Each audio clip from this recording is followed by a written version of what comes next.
Muitas pessoas confundem espiritual com religioso e até com os domínios sobrenaturais ou astrais, mas na realidade trata-se de coisas bem diferentes e esta confusão geralmente resulta em conflitos sociais e incertezas.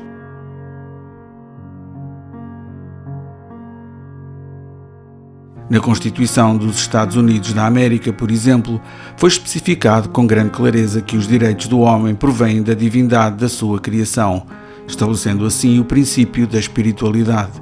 Todavia, os autores demarcaram-se da religião ao afirmar que os cidadãos são livres para seguir qualquer religião.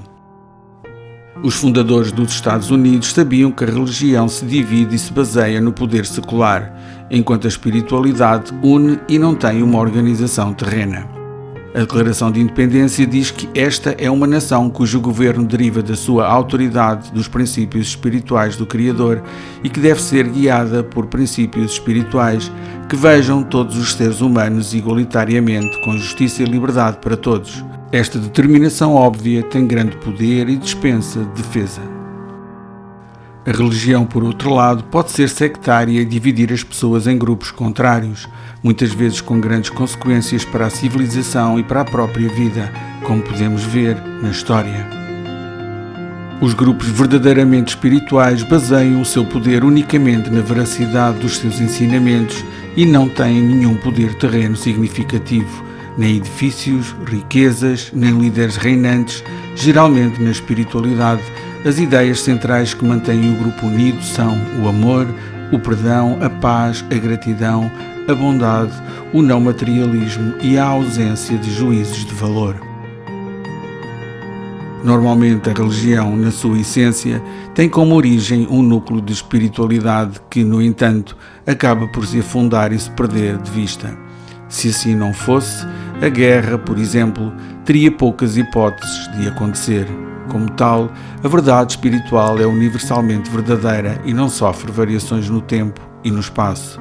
Traz sempre paz, harmonia, concordância, amor, compaixão e misericórdia.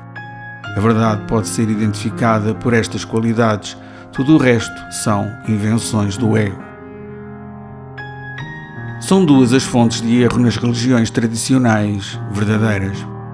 A primeira é simplesmente o mal-entendido ou a interpretação errônea dos ensinamentos específicos do grande mestre original, uma vez que aqueles que o ouviam ou o seguiam não eram eles próprios iluminados. Contaminaram com os seus egos os ensinamentos originais.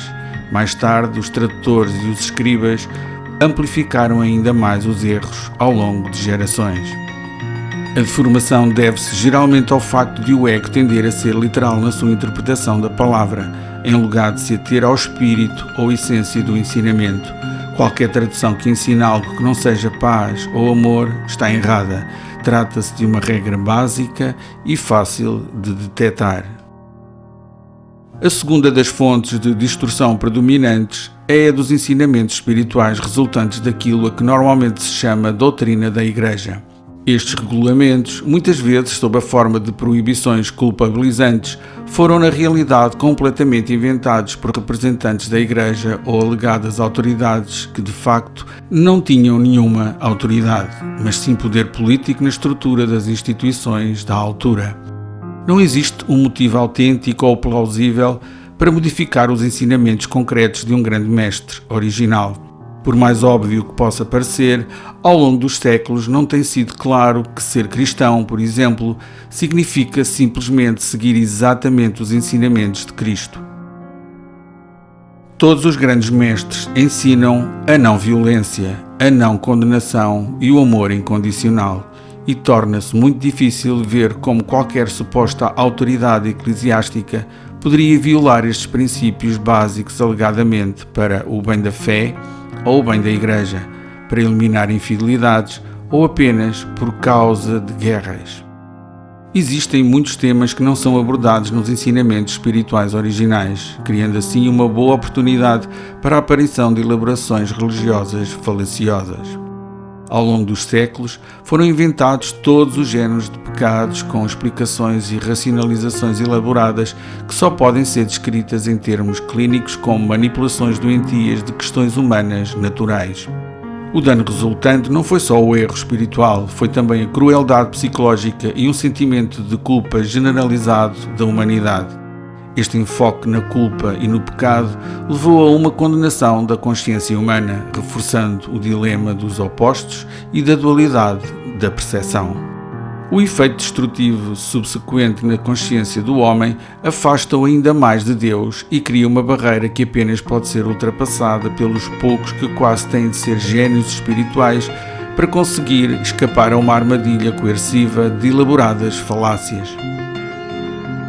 Um efeito destrutivo adicional da promulgação de algumas doutrinas religiosas é que as mesmas lançam as bases para terríveis guerras e perseguições. Baseiam-se sempre em diferenças religiosas de importância exagerada para justificar o caos religiosamente sancionado. Estes mal-entendidos e desvios são particularmente visíveis nas obscuras intervenções religiosas a respeito da sexualidade, procriação, educação infantil, dieta, pormenores da vida cotidiana, vestuário, costumes e poder político. Ao explorar trivialidades à custa da ignorância e da essência da verdade espiritual, as religiões contribuem para a sua própria queda e, com ela, a de toda a humanidade. Muito do que é referenciado como doutrina da Igreja é realmente um produto do ego. Se, como Jesus disse, é verdade que o mal está nos olhos de quem vê. Aqueles que veem o pecado e o mal em todos os lugares são eles próprios o problema. Na era vitoriana, até as pernas das mesas eram consideradas uma tentação pecaminosa e, como tal, tinham de ser discretamente cobertas com uma toalha. Paradoxalmente, todas estas distorções da verdade espiritual acabaram por condenar Deus e a natureza humana em nome da divindade. Usurpar essa autoridade e fazer declarações em nome de Deus parece bastante extravagante e mesmo delirante.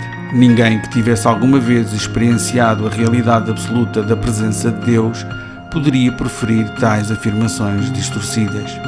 É mais fácil para o ser humano acreditar num Deus do que encontrar o Deus em si.